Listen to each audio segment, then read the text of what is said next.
Estamos de volta aqui no canal Viver Brasil, abraçando a todo mundo que está acompanhando a gente pelo 527 Claro HD, 9 Claro Analógico, youtube.com/canal Viver Brasil. Abraçando a você que está em Uberaba e Uberlândia, Patinga no Vale do Aço, você que está em Governador Valadares, Juiz de Fora, Belo Horizonte, Contagem, Betim, Nova Lima, Sabará, todo mundo no 527 Claro HD, 9 Claro Analógico. E o pet é agro, o agro é pet. O programa nessa semana trouxe um raio-x sobre o mercado pet, que só cresce. Cresceu mais de 300% nos últimos 6 anos. E quem conversou com a gente foi o Nelo Marratini, que é do Instituto Pet Brasil. Vamos ver. Obrigado aí por você abrir o espaço aí para nós. Podemos estar junto de você e dos seus telespectadores. Muito obrigado. Ô Nelo, para a gente falar de números, né, do setor, a gente tem um crescimento, um levantamento, e aí a gente conversava até na última semana, né, a gente trocou uma ideia para uma reportagem aqui, para a rádio aqui em Belo Horizonte, e a gente falava de um levantamento que nem é um levantamento do Instituto Pet Brasil, um levantamento feito pela CNN, que traz um crescimento de 316% em 6 anos. Esse dado, você já me explicou, Nelo, que não é um dado que dá para se explicar, porque não foi uma pesquisa feita pelo Instituto Pet Brasil. Mas, de qualquer maneira, a gente pode dizer que nesses últimos 6 anos tivemos um crescimento substancioso. Quais são os dados da Pet Brasil? Qual que é a análise que o Instituto faz? É importante dizer o seguinte: o setor pet ele vem crescendo ano após ano. Isso é indiscutível, independente do momento que o país vive, né, ou viveu lá atrás.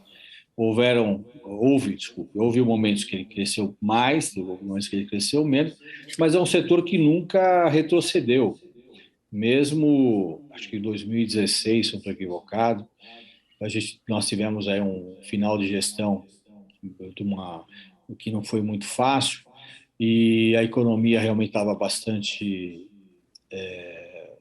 deprimida, mas mesmo assim a gente conseguiu performar, conseguiu andar bem, não voltou atrás. Então é um setor que ele vem, como eu disse, ele vem performando muito bem. Acontece que agora, com a pandemia, houve uma mudança de comportamento, né? Uma mudança a nova realidade, né? Que todo mundo sempre falava. Com as pessoas ficando mais dentro de casa, convivendo mais com o celular, né? Porque anteriormente a isso você tinha as pessoas que viviam em casa assim, passavam a noite, olhe lá, porque durante o dia correndo para cima e para baixo, deixando o filho na escola, pegando o filho na escola, indo para o trabalho, a esposa trabalha, o marido trabalha. Então era uma correria e muita gente deixava de adquirir um pet, embora quisesse muito, tivesse assim uma vontade muito grande, adiava, né? Adiava o projeto. Por quê? Porque não tinha tempo nem para si, né? Quanto mais para ter um companheiro em casa. Porém, com essa mudança que houve aí com a pandemia, as pessoas passaram a ter essa solidão, ficar em casa sozinhas, conviver com elas mesmas. Então, esse projeto do PET ele passou a ser colocar em prática. Então, não só as pessoas que já tinham adquiriram novos ou adotaram, como pessoas que não tinham nenhum, obviamente foram lá e conseguiram colocar em prática aquele sonho de ter um animalzinho. Então, tudo isso acelerou muito durante a pandemia, né? E, pelo jeito, com essa característica das pessoas ficarem mais dentro de casa, irem menos para o escritório, passarem 2 dias, 3 dias dentro de casa e 2 no escritório, isso está fazendo com que as coisas continuem, que esse novo cenário ele está reforçado, ele tá firme nessa tendência. Pois é, e nessa tendência, quando a gente fala, né, de tantas pessoas que passaram, né, a ter um animal de estimação, e aí a gente tem uma gama de produtos e de serviços que ganha espaço em meio a esse cenário. E para a gente entender, Hoje, hoje existem serviços dos mais diversos, né? De hotelzinho para o cachorro até até a ração do dia a dia. Eu tive antes de conversar, da gente bater um papo aqui, Nelo, eu tomei um cuidado de conversar, liguei mesmo para 3 lojas de pet, né, para ter uma ideia do que é o mercado, para ter, né, entender o que eles tinham para me dizer. E tem 2 coisas que eles me falaram que eu achei super interessante, de uma maneira geral. Uma é que o mercado com a pandemia aumentou-se demais a venda pela internet, assim como aconteceu em outras áreas, então tem uma venda pela internet acontecendo. E outra, apesar da ração, né, no caso da ração para gato e cachorro, ser ainda o produto que mais vende na área do pet shop, né, na área do pet, o pet shop, de uma maneira geral, trouxe uma gama de outros serviços, o que dá mais valor ainda ao produto, como se diz no varejo, é um produto agregado aí na hora da venda, né? Você tem um ecossistema, né? A gente tem um ecossistema muito, muito pujante, né? Ele trabalha bastante encaixado. Nós temos as lojas de vizinhança que não, mesmo com essa, com esse aumento das super pet stores, né? São lojas enormes, lojas que têm mais de 1.000 metros quadrados de área de venda, que contam com mais de 150, 180 colaboradores cada uma, Uhum. e elas vêm crescendo assim numa velocidade bastante grande, em torno de nós temos 2 grandes cadeias que atuam no mercado nacional. Elas têm Uhum. aberto em média de 50 lojas por ano, e não para. E tem projeto já para o ano que vem de mais 50 e assim vai. Você tem as cadeias regionais, você tem as lojas independentes regionais, que às vezes o proprietário tem 2, 3, 4 lojas. Você Uhum. tem as lojas de vizinhança. Aí você tem as creches, por exemplo, Uhum. um movimento que tem mais dentro das capitais, né? Porque as pessoas, eu até achava que com essa nova realidade as pessoas ficarem mais em casa, teoricamente as creches iriam perder iam perder a velocidade, né? O sentido delas ia diminuir muito. Mas não, muito pelo contrário, continuam bem, funcionando bem. E se tem notícia boa, tem notícia que está sempre no noticiário complicando a vida da gente. Mas que a gente deu um jeitinho de trazer um cenário positivo. Ou pelo menos o noticiário está positivo mesmo. É que depois de muito tempo, desde que a guerra entre a Ucrânia e a Rússia começou, saiu um navio com 5 milhões de toneladas de cereais sendo levado para vários países, principalmente da Ásia. Esses países que carecem muito do milho, especialmente daquele país. A gente conversou com um professor de Relações Internacionais, Christopher Mendonça, que trouxe um panorama para a gente dessa ida desse material de tantos grãos para os países. Será que é um simbolismo ou na prática ajuda mesmo? Ele responde.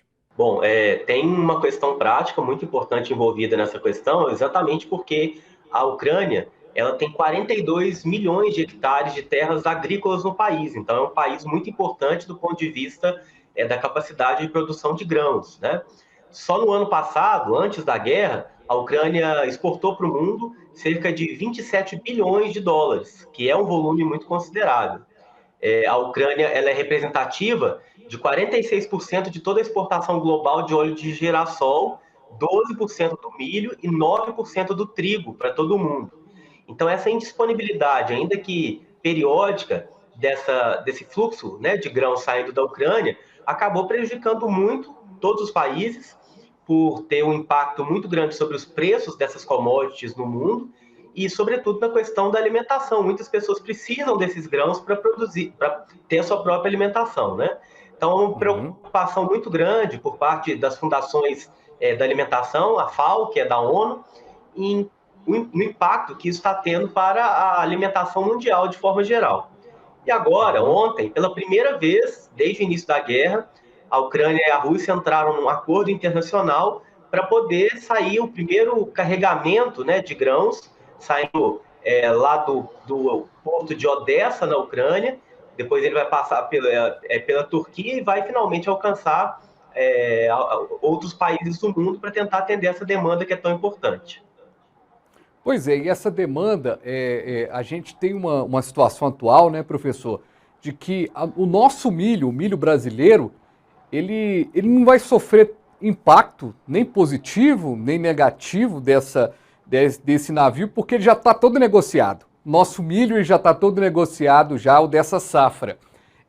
Mas a volta da Ucrânia e essa possível volta, né, de certa forma, ele deixa de pressionar a nossa produção, porque o Brasil acabou, né, ocupando um espaço da Ucrânia, talvez até sem ter condições, né, de ocupar esse espaço com a grandeza que precisava para atender aquele público atendido pela Ucrânia. Exatamente. O milho é um produto muito importante em todas as economias, né? E a Ucrânia é um produtor importante desse insumo, desse produto. E o Brasil, nesse momento, tem conseguido suprir a nossa necessidade interna, porque somos também produtores, e temos conseguido, inclusive, exportar um pouco de milho, né? Cumprindo essa demanda que a Ucrânia não está conseguindo em razão da guerra. No entanto, esse acordo que foi feito entre os russos e os ucranianos, ele é provisório. A gente não sabe quanto tempo ele vai durar. E como é a primeira carga que está saindo da Ucrânia, lá do porto de Odessa, ainda há, por parte de toda a comunidade internacional, e especificamente da ONU, sobre se de fato vai ser cumprido esse acordo, se vai ter segurança para os navios que estão saindo lá da Ucrânia abastecerem os mercados internacionais de forma geral. Isso impactou de uma forma muito direta no preço do milho no mercado internacional, que em razão dessa indisponibilidade ou dessa disponibilidade provisória, ele ampliou o seu preço de uma forma muito generalizada, né? Inclusive impactando a inflação brasileira. Às vezes a gente acha que aquilo que acontece em outro país não interfere diretamente na nossa economia, e isso é muito pelo contrário.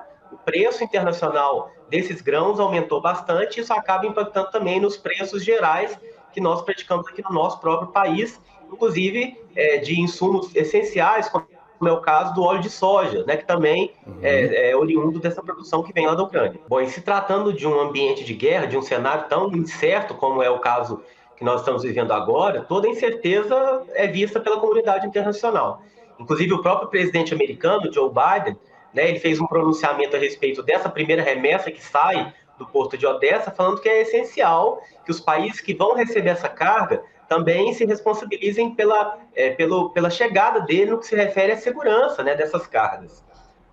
O trajeto marítimo é bastante longo, desculpa, e é preciso a gente ter bastante segurança se isso vai chegar de fato nos portos onde eles deveriam chegar. Então, é importante a gente ter essa consideração de que não é certeza que isso vai chegar no seu ponto final e de que é apenas um passo importante na relação entre os dois países, especialmente naquilo que se refere à economia, mas muitos outros passos ainda precisam ser tomados para que haja uma nova confiança entre os dois países, especialmente nesse escoamento dos grãos da Ucrânia. É isso, tá aí o nosso AgroB que chega ao final. Eu agradeço demais a você que esteve aqui com a gente, telespectador, telespectadora. Essa semana foi muito bacana, temas super especiais. Na próxima semana a gente volta com muito mais. Valeu!